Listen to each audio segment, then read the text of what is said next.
आयतें जल्दी जल्दी खोलिएगा ताकि जल्दी जल्दी मैं मैसेज ख़त्म कर सकूं और आप घर जा सकें। पहला कुरिन्थियों चैप्टर 9 वर्स 24 टू वर्स 27। हाँ जी। क्या तुम नहीं जानते कि दौड़ में तो दौड़ते सभी हैं, परंतु इनाम एक ही ले जाता है। जी। तुम वैसे ही दौड़ो कि जीतो। हर एक पहलवान सब प्रकार का संयम करता है। वे तो एक मुरझाने वाले मुकुट को पाने के लिए ये सब करते हैं, परंतु हम तो उस मुकुट के लिए करते हैं जो मुरझाने का नहीं। इसलिए मैं तो इसी रीति से दौड़ता हूँ, परंतु लक्ष्यहीन नहीं। मैं भी इसी रीति से मुकों से लड़ता हूँ, परंतु उसके समान नहीं जो हवा पीटता हुआ लड़ता है। हवा पीटता हुआ लड़ता है जी। परंतु मैं अपनी देह को मारता कूटता और वश में लाता हूँ, ऐसा न हो कि औरों को प्रचार करके मैं आप ही किसी रीति से निकम्मा ठहरूं। हालेलुया। ये जो पैसेज है यहाँ पे इस प्रकार से जब हम शुरू करते हैं तो यहाँ लिखा हुआ है, क्या तुम नहीं जानते कि दौड़ में तो दौड़ते सभी हैं, परंतु इनाम एक ही ले जाता है। तुम वैसे दौड़ो कि जीतो। और ऐसे तो बहुत अच्छा दौड़े आप लोग, भाई साहब थोड़ा ज्ञान बढ़ाइए अपना। और आगे लिखा हुआ है, और हर एक पहलवान इस प्रकार का संयम करता है। आज का जो मेरा टॉपिक है दैट इज संयम, सेल्फ कंट्रोल। अपने आप पे संयम रखना कैसे सीखें और सेल्फ कंट्रोल रख के हम अपने मोटिव को कैसे अचीव कर सकते हैं। विदाउट सेल्फ रिस्पेक्ट हम नहीं कर पाएंगे, पर अगर हमें अपने ऊपर संयम है, अगर हम अपने ऊपर कंट्रोल करना जानते हैं, तो हम डेफिनेटली वो चीज़ को हासिल कर लेंगे जो परमेश्वर ने हमारे लिए रखी है। एक दौड़ने वाला उस मुकुट के लिए मेहनत करता है, जद्दोजहद करता है, जो मुरझा जाएगा, जो ख़त्म हो जाएगा और जो इस पृथ्वी पर ही रह जाएगा। पर हमारी जो लड़ाई है या हमारी जो दौड़ है वो अनंत जीवन के लिए है। तो सोचिए हमारे को कितनी ज़्यादा संयम की आवश्यकता है, कितनी ज़्यादा हमको ज़रूरत है कि हम अपने आप पर काबू रखें, अपने आप पर नियंत्रण रखें, ताकि हम उस दौड़ को जो हमारी है पूरी कर सकें और जहाँ पे हमें जाना है वहाँ हम जा सकें और उस मुकुट को जो हमारे रखा है उसको प्राप्त कर सकें। वो मुकुट जो मुरझाने का नहीं, वो मुकुट जो खराब नहीं होगा, वो मुकुट जिसके नग निकल के गिर नहीं जाएंगे, वो मुकुट जो कोई चोरी नहीं कर सकता। ऐसा मुकुट जो हमारे रखा है, उसके लिए हमें किस तरीके का संयम होना चाहिए अपनी लाइफ में, इस चीज़ को हम देखेंगे। और सबसे पहला जो पॉइंट है मेरा वो है प्रैक्टिसिंग सेल्फ कंट्रोल। संयम को हमें प्रैक्टिस करना पड़ेगा, ऐसे ही अपने आप नहीं आ जाता है। बहुत दफ़ा हम देखते हैं ना कि हम लोग दूसरी चीज़ों को देख करके या किसी चीज़ को देख कितना फैसिनेट हो जाते हैं, कितनी ज़्यादा हम इतने ललक हमारे अंदर पैदा हो जाती है और कि हम कोशिश करते हैं कि हम कुछ भी करके ये चीज़ हासिल कर लें, कुछ भी कर लें, हम कोई गुनाह हमसे हो जाए तो भी चलेगा, लेकिन मुझे ये चीज़ चाहिए, मुझे ये चाहिए। लेकिन परमेश्वर ऐसा नहीं चाहता है। परमेश्वर हमको अपने नियुक्त समय पर हमारे लिए जो सही है वो सब कुछ देता है और ये चीज़ हमारे दिमाग में होनी चाहिए, ये चीज़ हमारे दिमाग में बैठनी चाहिए। एज अ क्रिश्चियन हमको इस चीज़ को प्रैक्टिस करना चाहिए, इस चीज़ को हमें समझना चाहिए कि अगर कोई चीज़ हमारे पास नहीं है तो हम इस बात को सीखें कि हमारे पास ये चीज़ नहीं है तो इसमें परमेश्वर की इच्छा होगी, और अगर ये चीज़ हमारे पास है तो इसका मतलब परमेश्वर ने हमें दी है, उसका धन्यवाद हो। और हमें किसी भी ऐसी चीज़ के पीछे भागना नहीं चाहिए, किसी भी ऐसी चीज़ के लिए हमें ललाहित नहीं होना चाहिए जिसमें हमारे मन में कोई बैर आ जाए या हमारे मन में कोई ऐसी चीज़ आ जाए जो हमसे गुनाह करवा दे कि हमको ये चीज़ हासिल करनी ही करनी है। सो सेटिस्फैक्शन होना हमारी ज़िंदगी में बहुत ज़रूरी है, टू हैव सेल्फ कंट्रोल, ये जानने के लिए कि जो होता है वो परमेश्वर की इच्छा से होता है, वो जो करता है वो अच्छा ही करता है, जो उसने मेरे लिए किया वो अच्छा ही किया है। शायद अगर वो मुझे वो चीज़ नहीं मिली तो अच्छा ही था, मेरे लिए अच्छा था।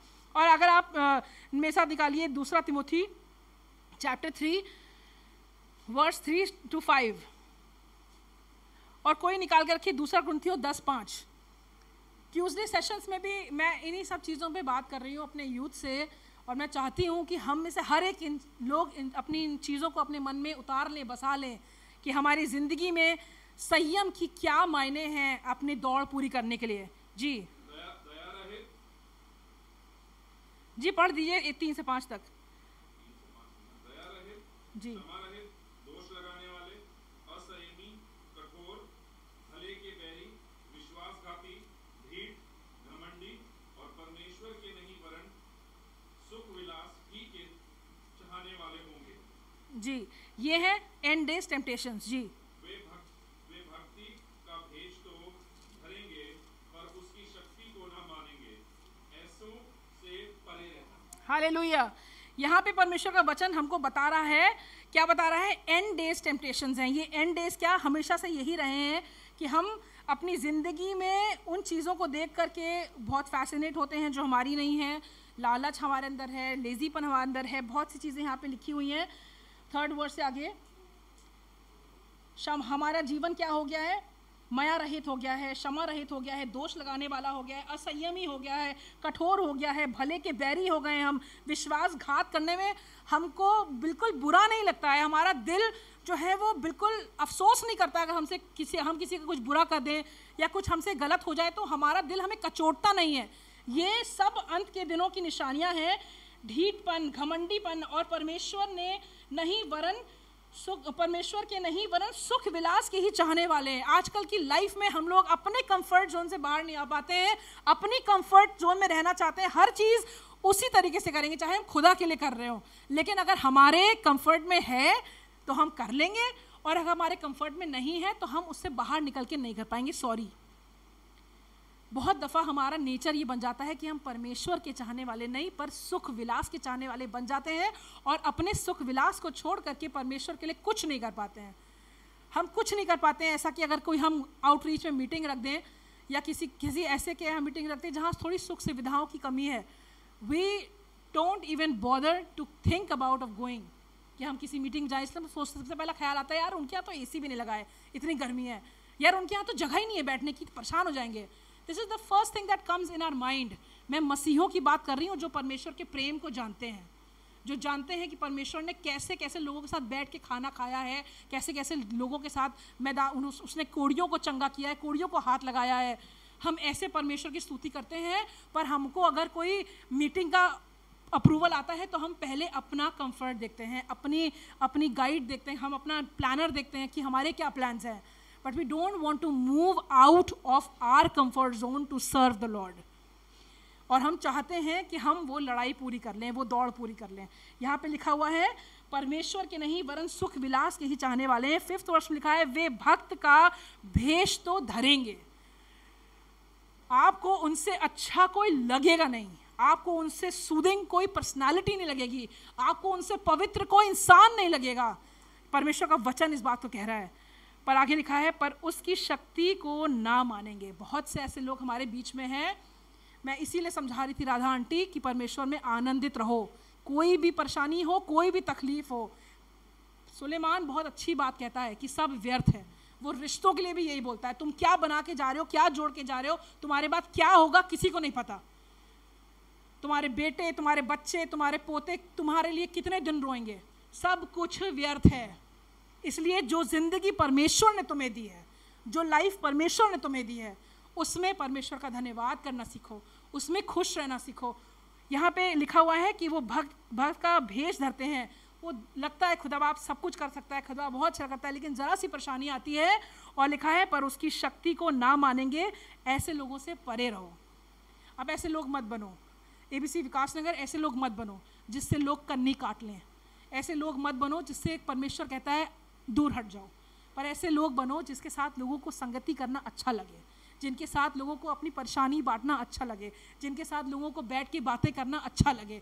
ऐसे इंसान बनिए, ऐसे लोग बनिए। अभी हमने देखा एंड डेज के टेम्पटेशंस में ये भी एक बहुत बड़ा पॉइंट है कि एंड के दिनों में आपको ऐसे बहुत से लोग मिलेंगे जो भक्ति दिखाएंगे, जो दिखाएंगे कि परमेश्वर के सिवा उनको कुछ सूझता ही नहीं है।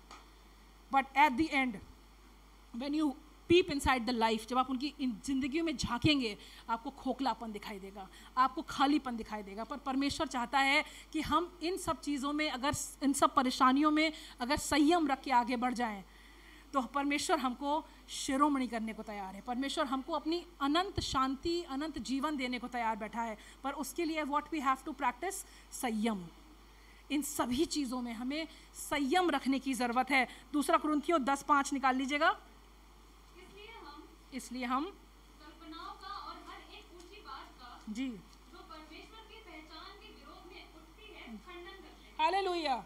यहाँ पे एक बहुत अच्छी बात लिखी हुई है और ये मैंने ट्यूसडे को भी शेयर किया था। सो हम कल्पनाओं को और हर एक ऊंची बात को जो परमेश्वर की पहचान के विरोध में उठती है खंडन करते हैं और हर एक भावना को कैद करके मसीह का अधिकारी बना देते हैं, आज्ञाकारी बना देते हैं। यहाँ पे लिखा हुआ है कि हम उन सभी चीज़ों का खंडन करें। अभी हमने देखी कितनी चीज़ें हैं जो अंत के दिनों में, टेम्पटेशंस हैं, ट्रायल्स हैं, बहुत सी चीज़ें हैं जो उठ रही हैं, लेकिन परमेश्वर का वचन इस बात को कह रहा है, सो हम कल्पनाओं को और हर एक ऊंची बात को जो परमेश्वर की पहचान के विरोध उठती हैं, एनीथिंग, कोई भी ऐसी चीज़ जो परमेश्वर के पहचान को, आप परमेश्वर को पहचानते हैं ना, सब परमेश्वर को पहचानते हैं। इसका मतलब जब आप लोग कोई गलत काम करते हैं तो आपको मालूम है कि वो गलत है। जब आप लोग कोई गलत सोच अपने दिमाग में लाते हैं, आपको मालूम है कि वो गलत है। जब आप किसी की निंदा करते हैं तो आपको मालूम है कि आप गलत कर रहे हैं। जब आप किसी का तिरस्कार करते हैं, जब आप किसी के लिए उल्टा सीधा बोलते हैं, you know it that is wrong. और वो सब बातें परमेश्वर की पहचान के विरोध में हैं। परमेश्वर के पहचान के विरोध में हमें उसका क्या करना है, हमें उन सब बातों का खंडन करना है। अगर हम इसकी फर्स्ट वर्ड से पढ़ें तो लिखा है, मैं वही पौलुस। कौन पौलुस? मैं वही पौलुस हूँ जो सताता था, जो बदतमीजी करता था, जो लोगों को मारता पीटता था, जो परमेश्वर की निंदा करता था। और इस बात को कह रहा है, अपना गवाही देके इस बात को कह रहा है, प्राउडली इस बात को कह रहा है कि मैं वही पौलुस हूँ। मैं वही पौलुस हूँ जो तुम्हारे सामने दीन हूँ। मैं वही पौलुस हूँ, पर अब तुम्हारे सामने मैं दीन हूँ। So now I have Jesus in my life. अब मैं उसकी पहचान में हूँ और अब मैं दीन हूँ। अब मसीह मुझ में दिख रहा है, अब मसीह की बातें मुझ में दिख रही हैं, अब मसीह की पहचान मुझ में है। तुम्हारे पीठ पीछे तुम्हारी ओर साहस करता हूँ, तुमको मसीह के नम्रता और कोमलता के कारण समझाता हूँ। पीठ पीछे क्या साहस कर रहा है ये? अभी हमने पढ़ा था ना 1 कुरिन्थियों में, मैं अपने आप को मारता हूँ, पीटता हूँ, अपने वश में रखता हूँ, ताकि जो प्रचार करूँ उसके विरोध में कोई काम ना करूँ। जो मैं प्रचार करता हूँ उसके विरोध में मेरा एक कदम ना उठे। तुम्हारे पीछे मैं इस चीज़ पे काम कर रहा हूँ, I am working on it. मैं यहाँ खड़ा होकर प्रचार कर रहा हूँ, लेकिन मैं तुम्हारे पीछे बहुत मेहनत कर रहा हूँ।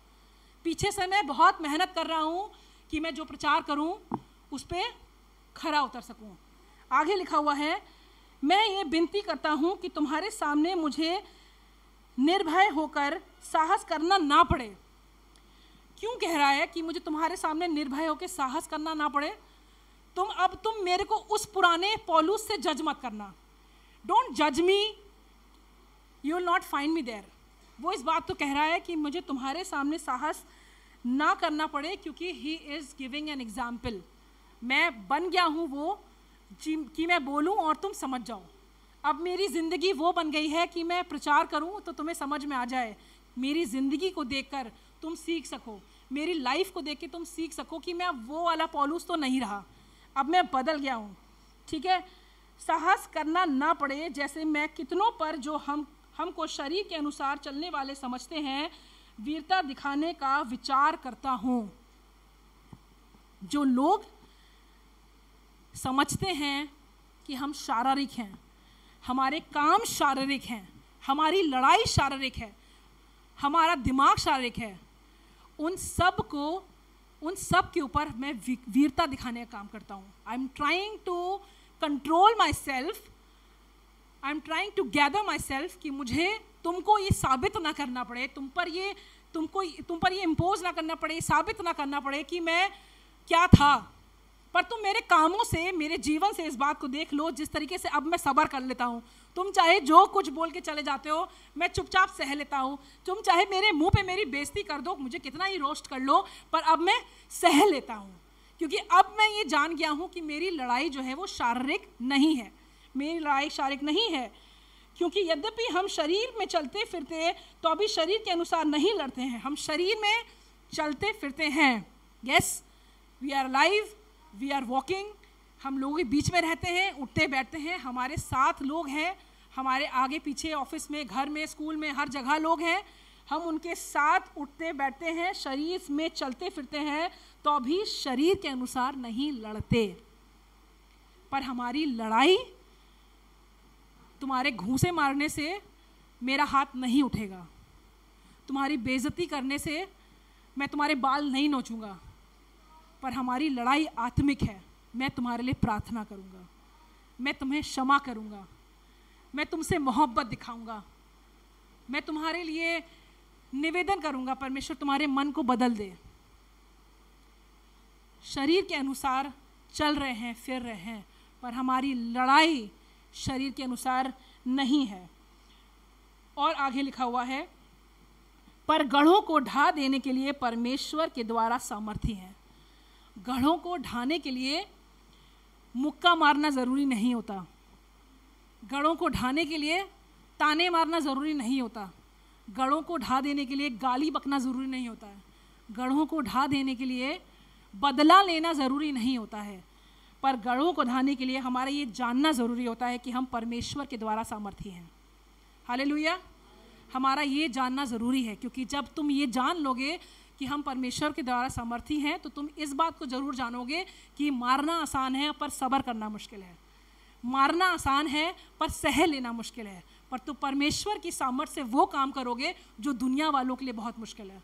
उनके लिए मार देना आसान है और मार के उनको लगता है कि उन्होंने बहुत बड़ा काम कर दिया, पर सबसे ज़्यादा कठिन काम है वो हम परमेश्वर की सामर्थ्य के द्वारा कर सकते हैं, वो है सह जाना, माफ़ कर देना, भूल जाना, इग्नोर कर देना। और ये सब हमें प्रैक्टिस करना पड़ता है, ये एक दिन में नहीं आता है। एक दिन चुप रह के देखो, एक दिन कंट्रोल करके देखो, 2 दिन कंट्रोल करके देखो, फिर तुम्हें लगेगा सही है, चुप रहना ही सही है, सबसे भली चुप है और चुप रहना ही सही है। पर उससे अलग हमें परमेश्वर से प्रार्थना करते रहना है उन सिचुएशंस के लिए, क्योंकि वो सामर्थी है, मैं नहीं, वो हमें सामर्थ देता है। सो सबसे ज़्यादा इम्पॉर्टेंट चीज़ क्या है कि हम ओबेडियंस में रहें परमेश्वर की। और 5वीं वर्स जो मेन है, सो हम कल्पना को, हमारे माइंड वर्ड्स, हमारे दिमाग में चलने वाली चीज़ें, उसने ऐसे कह दिया मैं ऐसा करूँगा, वो वहाँ जाके मैं ये तीर मारूंगा, ये सब चलता रहता हमारे दिमाग में। उसने ऐसा कहा, अगली बार मैं बताऊँगा, वो मेरे घर नहीं आया था, मैं उसके घर नहीं जाऊँगा, उसने मुझे 500 रुपये दिए थे, मैं भी इतना ही दूंगा। व्यवहार जो हम लोग करते हैं नॉर्मली हमारे दिमाग में चलता है, एवरीथिंग विच इज़ नेगेटिव। और यहाँ पे लिखा हुआ है, सो हम कल्पनाओं को, जो भी कल्पना आपके दिमाग में उठती है, और हर एक ऊंची बात को जो परमेश्वर की पहचान के विरोध में उठती है, खंडन करते हैं और हर एक भावना को कैद करके मसीह का आज्ञाकारी बना देते हैं। सो द फर्स्ट थिंग कि हमें सेल्फ कंट्रोल हमारे अंदर होना चाहिए, उसके लिए हमें प्रैक्टिस करनी पड़ेगी। दूसरी चीज़, जब आप प्रैक्टिस कर रहे हैं तो वेरी इंपॉर्टेंट थिंग, आपको मना करना आना चाहिए। कोई गलत चीज़ आपके सन्मुख आ रही है, कोई गलत बात आपके सामने आ रही है, you have to stand firm and learn to say no. आपको मना करना आना चाहिए, नहीं भाई ये मैं यहाँ नहीं जाता हूँ, नहीं भाई मैं ये काम नहीं करता हूँ। और धीरे धीरे धीरे धीरे धीरे धीरे मसीह की पहचान आपकी पहचान बन जाएगी।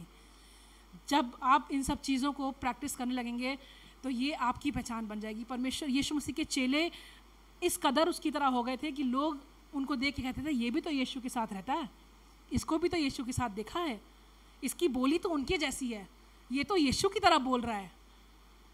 थिंक अबाउट इट, जब आप परमेश्वर की पहचान में बन जाएंगे तो आप यीशु के जैसे दिखने लगेंगे। मेरे साथ निकालिए फिलिपियों 4 वर्स 8 टू वर्स 9। इसलिए हे भाइयों, जो बातें सत्य हैं, और जो बातें आदरणीय हैं, जो बातें आदरणीय हैं, और जो बातें उचित हैं, और जो बातें पवित्र हैं, और जो बातें सुहावनी हैं, जी, और जो बातें मनभावनी हैं, अर्थात जो भी सद्गुण और प्रशंसा की बातें हैं, उन पर ध्यान लगाया करो। जी, यहाँ पे लिखा हुआ है जो जो बातें सत्य हैं, जो जो बातें आदरणीय हैं, जो जो बातें उचित हैं, जो जो बातें राइट हैं, उन सब बातों पर क्या करा करो, ध्यान लगाया करो। तो ध्यान लगाना बहुत इंपॉर्टेंट चीज़ है। बिफोर यू टॉक, ध्यान से सोचो कि जो बात बोल रहे हो वो कितनी वैलिड है, सामने वाला इससे क्या समझेगा, मेरे ये सब बोलने से क्या खुदा बाप की पहचान में मैं दिखाई दूंगा, मेरी इन बातों से क्या परमेश्वर की महिमा होगी, क्या ये उचित है, क्या ये बात सही है, मुझे करनी चाहिए। इन सब बातों पर फोकस रहें, इन सब बातों पर ध्यान दें। आगे 9th वर्स में लिखा हुआ है, जो बातें तुमने मुझसे सीखी और ग्रहण की और सुनी और मुझ में देखी, उन्हीं का पालन किया करो। यहाँ जी, तब परमेश्वर जो शांति का सोता है तुम्हारे साथ रहेगा। पौलुस एक बहुत बड़ा इवेंजलिस्ट था, बहुत ही ज़्यादा बड़ा, और उसने इतना परमेश्वर का कलाम जो है वो लिखा है, बांटा है, काम किया है, और वो इस बात को बहुत ही फर्मली कह रहा है कि जो तुमने बातें सुनी हैं और मुझ में देखी हैं। So you understand this. अगर आप परमेश्वर का प्रचार कर रहे हैं, वो जो कि हम सब के लिए करना ज़रूरी है, ठीक है, हर एक इंसान के लिए ज़रूरी नहीं है पादरी ही करेगा प्रचार या लीडर्स ही करेंगे प्रचार। परमेश्वर का कलाम हम सबको करना है प्रचार, ठीक है। परमेश्वर का वचन ये कहता है कि तुमने जो पाया है सेहत में दो, what you have received give it. तो हमें इस बात को सीखने की ज़रूरत है कि जब हम परमेश्वर के वचन को बांट रहे हैं, परमेश्वर के वचन को, परमेश्वर के कलाम को हम दे रहे हैं, तो क्या जो इंसान सामने बैठा है और मेरी सुन रहा है वो मुझ में उसके विपरीत कुछ देख तो नहीं रहा है? ऐसा तो नहीं है कि मेरी ज़िंदगी से या मेरी बातों से उसको ठोकर लग रही है। मैंने अपने आप को बहुत चेंज किया इस मैटर में। मेरा भी मुंह बहुत चलता था, पर अब मैं इधर ही चलाती हूँ बस। मैं परमेश्वर का धन्यवाद करती हूँ कि परमेश्वर ने मदद करी, पर मैंने कंट्रोल करा। I tried to do it. I tried not to sit with people जिनको गॉसिपिंग का बहुत शौक है, क्योंकि चाहते और ना चाहते हुए भी आप भी 4-5 चीज़ें बोल देते हो अपने मुँह से और पाप के भागी हो जाते हो। It is very important, it is very important to learn this. मैंने सीखा है, मैंने कंट्रोल किया है, पर परमेश्वर का वचन इस बात को कह रहा है कि और सुनी है और मुझ में देखी हैं, उन्हीं का पालन करो। तो फर्स्ट थिंग इज़ कि हमें अपने आप को कंट्रोल तो करना ही है, पर अगर हम प्रचार कर रहे हैं तो इस बात का ज़्यादा ध्यान रखें। अगर आप प्रचारक हैं, अगर आप परमेश्वर के खादिम हैं, परमेश्वर की बातों को दूसरों तक बताते हैं, परमेश्वर के लिए गीत गाते हैं, परमेश्वर की महिमा करते हैं, सम और दी अदर प्लेस, अपने कॉलेज में, अपने स्कूल में, अपने ऑफिसेज में परमेश्वर के वचन को किसी ना किसी के साथ बांटते हैं, तो इस बात का ध्यान रखिए, इस बात को रखिए कि आपके लिए सेल्फ कंट्रोल कितना ज़रूरी है। मैं अपने आप को मारता हूँ, कूटता हूँ, अपने वश में रखता हूँ कि जो मैं प्रचार करूँ उसके विरुद्ध में कोई काम ना करूँ, सेज पौलुस। और यहाँ पे इस बात को भी वही कह रहा है कि जो बातें तुम मुझ में देखी हैं उन्हीं का पालन करो। दैट मीन्स मैं अपना जीवन बना ही इसीलिए रहा हूँ ऐसा कि तुम मुझ में मसीह को देखो। मैं उसकी जीवित पत्री बन रहा हूँ, तुम मुझ में उसको पढ़ लो। राधा आंटी को पढ़ना नहीं आता है, पर परमेश्वर के वचन को प्रचार करती हैं। परमेश्वर इनकी लाइफ में, परमेश्वर लोग यीशु मसीह को पढ़ रहे हैं, ये हमारे लिए गर्व की बात है। God bless you aunty. और हमारी लाइफ में हमें इस बात को सीखना है कि जब हम परमेश्वर के वचन को बांट रहे हैं तो लोग वचन को बाद में देखेंगे, पहले आपका जीवन देखेंगे, आपका व्यवहार देखेंगे। वो आप में उसको पढ़ लें, आप में उसको देख लें।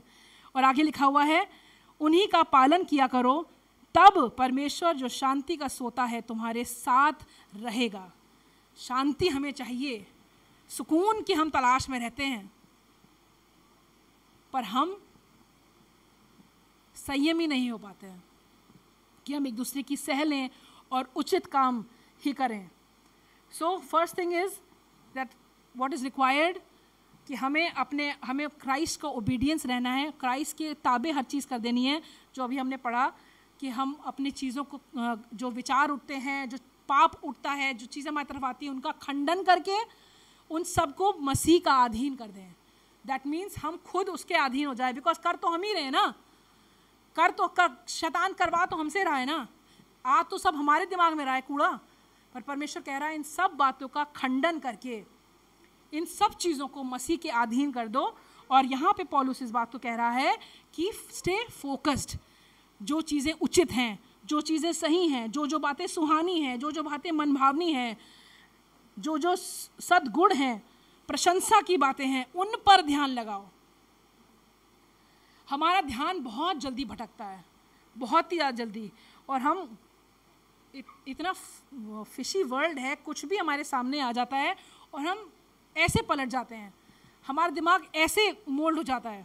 पर हमें ज़रूरत है इस बात की कि हम अपने ध्यान को लगाना सीखें, लर्न टू स्टे फोकस्ड, ताकि हम उन सारी चीज़ों से दूर रह सकें। 2-3 आयतें निकाल लीजिए मेरे साथ, एक जन निकाल लो।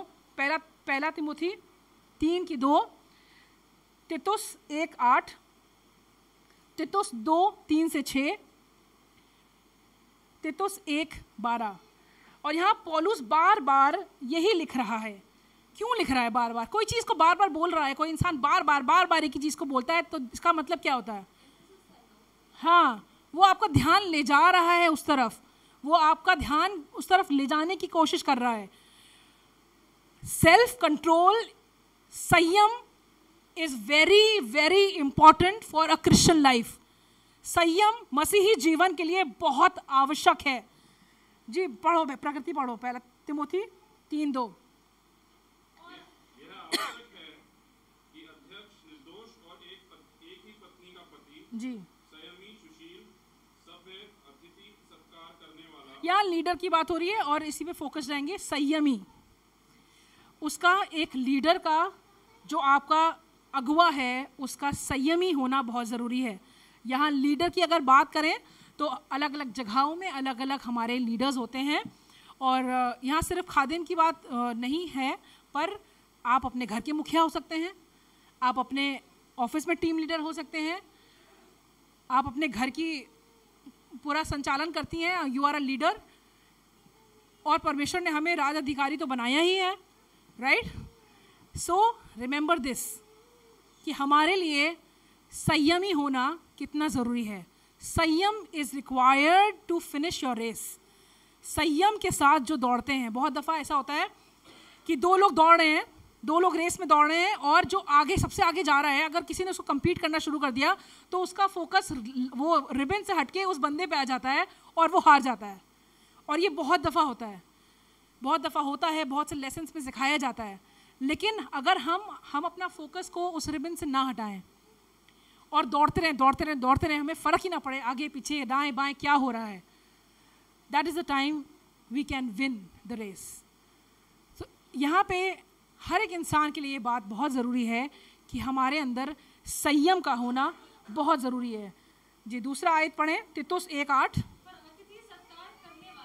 पर अतिथि सत्कार करने वाला, भलाई का चाहने वाला, संयमी, न्यायी।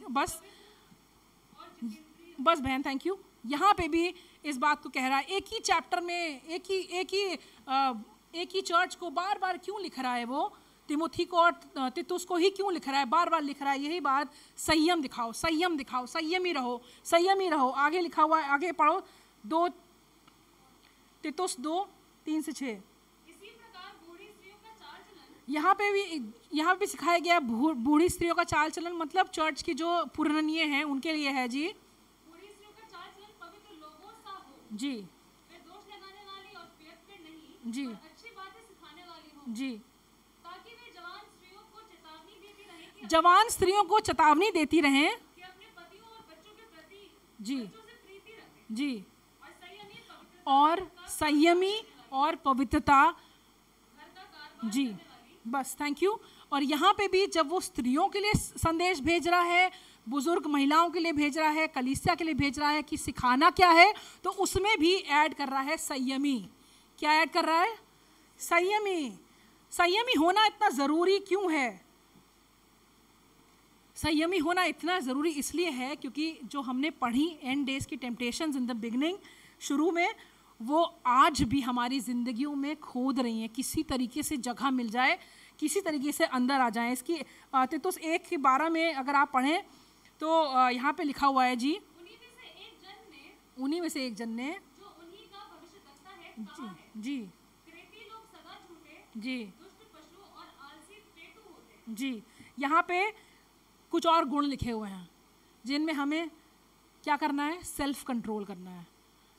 आलसीपन, पेटूपन, बाइबल कहती है इस बात को मैं कुछ नहीं कह रही हूँ, बाइबल कहती है इस बात को कि हमको किन किन बातों में अपने आप को कंट्रोल करना है। आज अपने आप से इस बात को हम पूछ सकते हैं, do we have self control on our relationships? जो रिश्ते हमको परमेश्वर ने दिए हैं, हमारे माँ बाप, हमारे बच्चे, हमारा पति, हमारी पत्नी, हमारे भाई बहन, क्या हम उनके प्रति संयमी हैं? क्या हम संयम दिखा पा रहे हैं? क्या हम सेल्फ कंट्रोल दिखा पा रहे हैं? बहुत ज़रूरी है इस बात को क्वेश्चन करना अपने आप से। Are we controlled in our relationships? पैसे खर्च करने का तरीका, हमारे एंगर इश्यूज, हमारा आलसीपन, हमारा पेटूपना, हमारा गुस्सा जो हम कहते हैं, एंगर, कितना सेल्फ कंट्रोल है हमें अपने ऊपर? ये सारी चीज़ें क्या हमें हमारी दौड़ में पीछे तो नहीं कर रही हैं जहाँ हम पहुँचना चाहते हैं? टू बी वेरी ऑनेस्ट, जैसा यहाँ पे रेस का एग्जाम्पल दिया है, कुश्ती का एग्जाम्पल दिया है, जो कुश्ती करने वाले हैं वो अपना फोकस सिर्फ और सिर्फ चीज़ों पे रखते हैं, अपनी लड़ाई पर रखते हैं, अपनी बॉडी बनाते हैं ताकि उसको फाइट, जो उनकी फाइट है उसको पूरा कर सकें। जो दौड़ने वाले हैं वो रस्सी को देख के दौड़ते हैं, पर अपने डाइट का ध्यान रखते हैं, अपने खान पीन का ध्यान रखते हैं, ट्रम्बल ना हो जाए, गिर ना जाए, कमज़ोर ना पड़ जाए। जब हम दौड़ रहे हैं, हमारी रेस हमें कहाँ ले जा रही है? क्या हमारा गुस्सा, हमारा नेचर, हमारी अनाज्ञाकारिता, हमारा धोखा, हमारी ज़िंदगी में जो चीज़ें आती हैं वो हमारी ज़िंदगी की रेस को जो हमें पूरी करनी है उसका रोड़ा तो नहीं बन रही हैं? क्या मैं माफ़ कर पा रहा हूँ उन लोगों को जिसको शायद हम सोच भी नहीं सकते? हमारी लाइफ में ऐसी ऐसी चीज़ें हो जाती हैं, पर यीशु मसीह को हम फॉलो करते हैं और यीशु मसीह ने उस इंसान को भी माफ़ किया जो उसको मार रहा था, उसको मुंह पे थूक रहा था, उनको भी क्षमा कर दिया क्रूस पर से, जिसने उसकी धज्जियाँ उड़ा दी, कपड़े फाड़ दिए। जब हम स्लैंग बोलते हैं ना, कपड़े फाड़ दिए, तो दैट मीन्स बेइज्जती कर दी तुमने मेरी। उतनी बेइज्जती तो हमारी नहीं हुई है, पर क्या जो थोड़ी बहुत बेइज्जती किसी ने हमारी करी है, हम उनको माफ़ कर पा रहे हैं? क्या हम उन लोगों को क्षमा कर पा रहे हैं जिन्होंने हमारे घर को तोड़ने की कोशिश की, हमारी हिम्मत को तोड़ने की कोशिश की? हम कुछ करना चाहते थे, हमें पीछे खींच दिया। पर हमें ज़रूरत है इस बात की कि आज हम इस बारे में सोचें कि हमारी कौन सी ऐसी हरकत है जिस पे मुझे सब्र करना सीखना पड़ेगा, सेल्फ कंट्रोल मुझे लाना पड़ेगा। मैं परमेश्वर का धन्यवाद देती हूँ, परमेश्वर ने मेरी बहुत मदद करी बहुत सी चीज़ों में, और आपकी भी करेगा।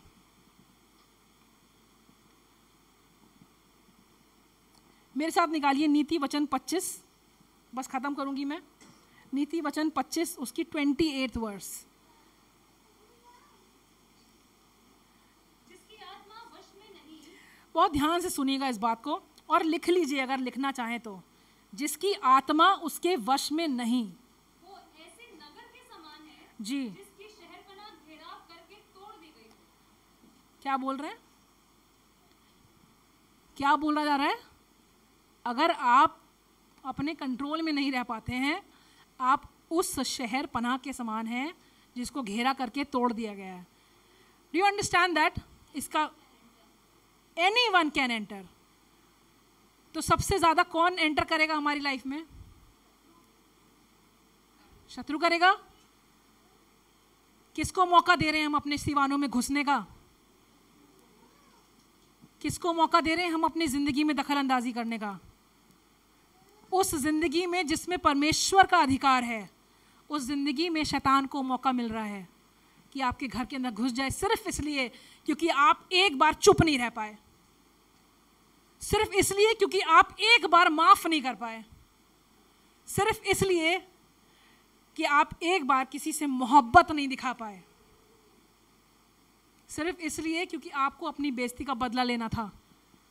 शत्रु को मौका मिल गया कि आपके अंदर घुस जाए। हमारा अहम, हमारी जलन मोमेंट्री होती है, पर एक दीवार गिरा देती है जिससे शैतान अंदर घुस जाता है।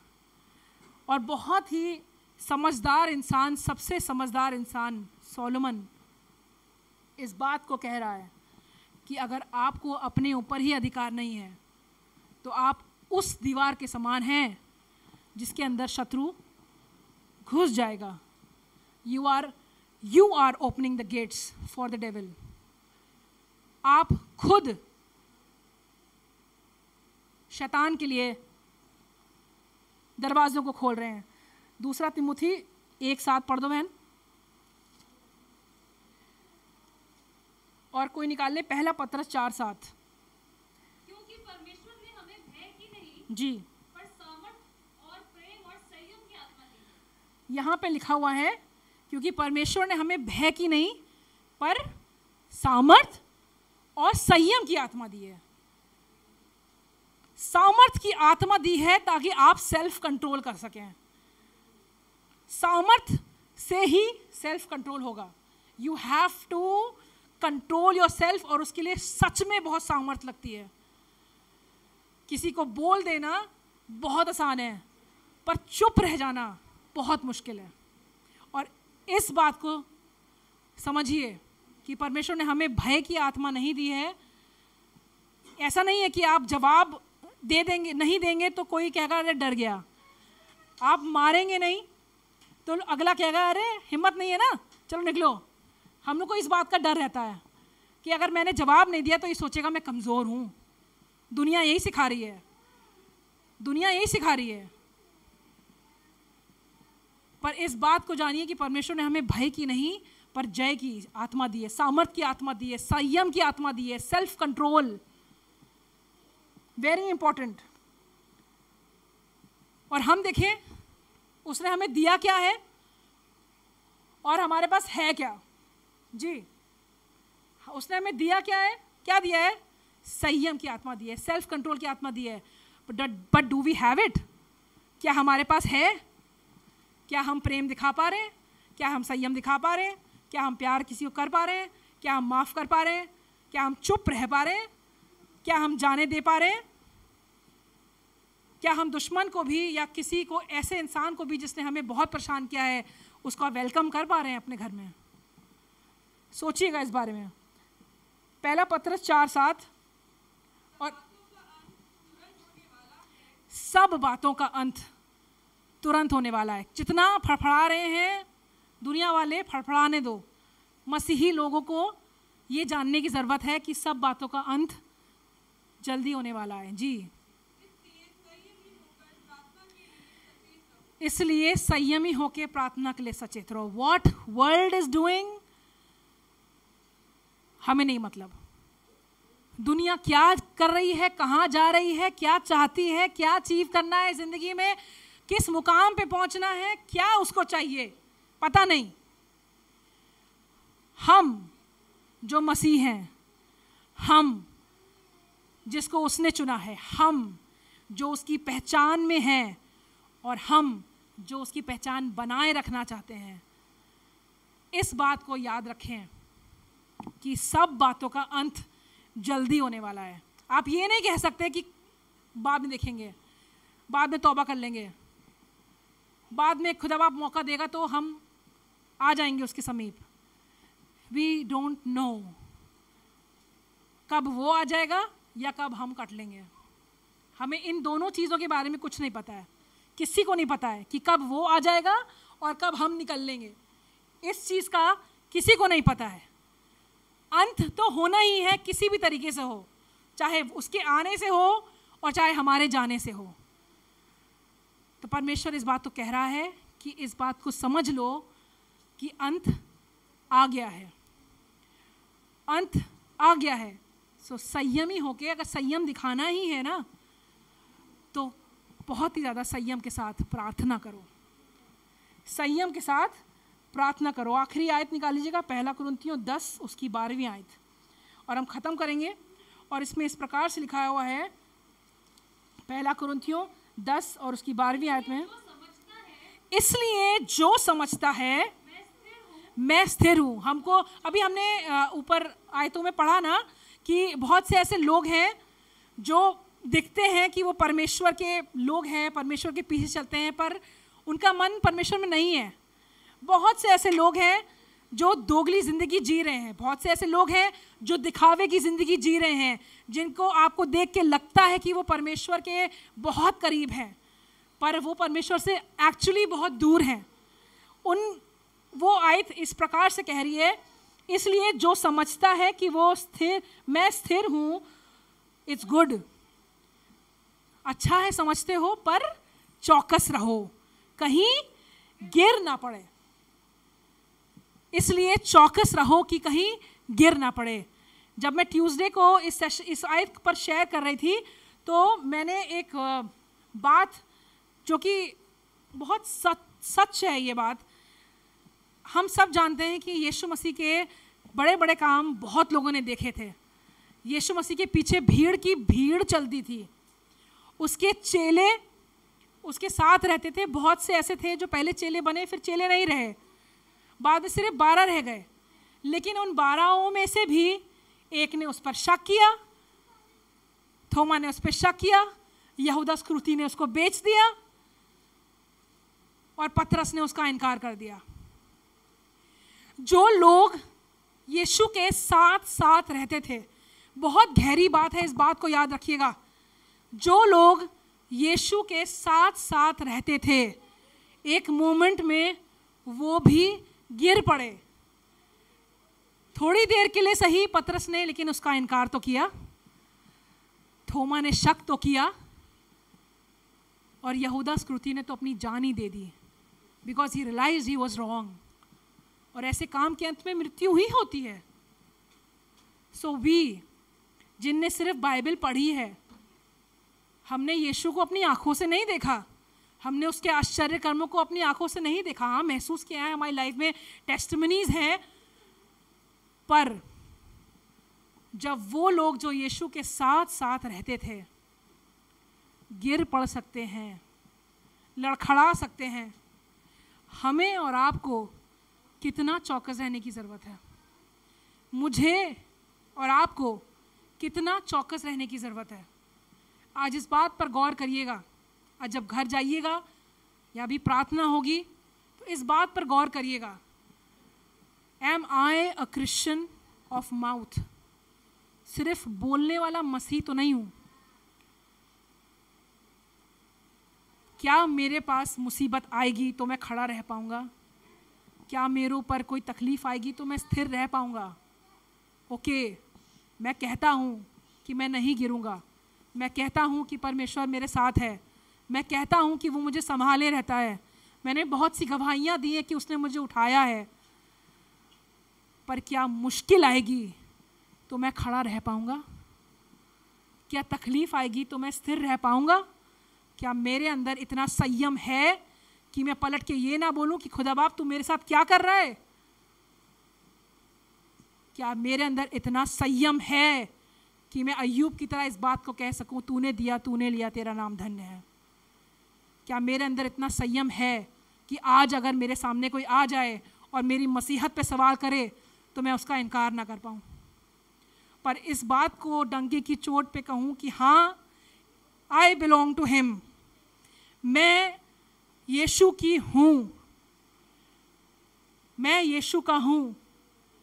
सोचिएगा इस बात को, क्या हम सिर्फ भोग विलास के लिए परमेश्वर के पास हैं, या हम वाकई में उससे प्रेम करते हैं? क्या हमको सिर्फ उससे चाहिए ही चाहिए, या हम कुछ देने को भी तैयार हैं? क्या हम अपने आप को रोक रखने के लिए तैयार हैं? क्या हम अपने ऊपर संयमी होने के लिए तैयार हैं? आइए हम प्रार्थना करेंगे। मैं निवेदन करूंगी प्रतिका से प्रार्थना करें, और अपने आप से जब आप सवाल कर रहे हैं आज अपने लिए दुआ करिएगा। खुदा बाप, मैं चाहता हूं कि मुझे इतना संयम दे कि मैं स्थिर रह सकूं, मेरी जिंदगी का कोई भी हिस्सा तेरा इनकार ना करे, मेरी जुबान तेरा इनकार न करे, मेरा एटीट्यूड तेरा इनकार न करे, मेरी ईगो तेरा इनकार न करे, मेरा घमंड तेरा इनकार न करे, पर मेरी हर चीज़ में तू दिखाई दे, मेरी हर बात में तू दिखाई दे, और हमारे विषय में भी लोग इस बात को कह सकें ये तो यीशु के साथ रहता है, इसकी बोली तो यीशु की तरह है। और that needs a lot of self control, trust me. बहुत संयम की ज़रूरत है कि आपके अंदर यीशु दिखाई दे। आइए प्रार्थना करें। Thank you Jesus.